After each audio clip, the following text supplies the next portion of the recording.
বিসমিল্লাহির রহমানির রহিম। ধানমন্ডি ঈদগাহ মসজিদ। এখানে আমার স্মৃতি শৈশব কেটেছে। তখনকার মসজিদটা ছিল ছোট, এখন মসজিদটা অনেক বড়,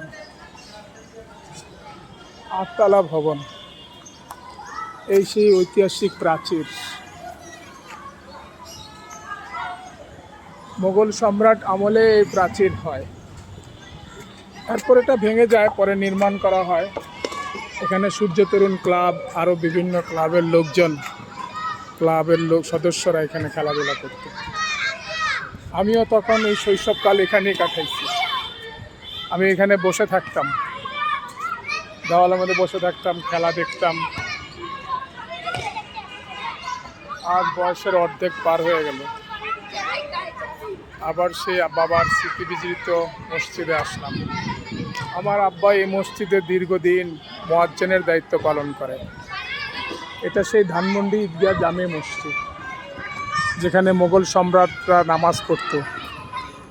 বাংলাদেশ হওয়ার পরও প্রেসিডেন্ট এরশাদ এখানে নামাজ আদায় করে। আগের অবকাঠামো ভবনটা নাই, এখন অন্যরকম, বাচ্চারা খেলাধুলা করতেছে। এখনকার ভবনটাই ভিন্ন।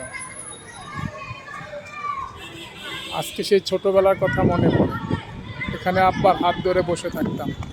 ওই যে মিম্বর, এখানে ঈদের নামাজ হয়, বাচ্চারা খেলাধুলা করতেছে। সবাই আমার আব্বার জন্য দোয়া করবেন,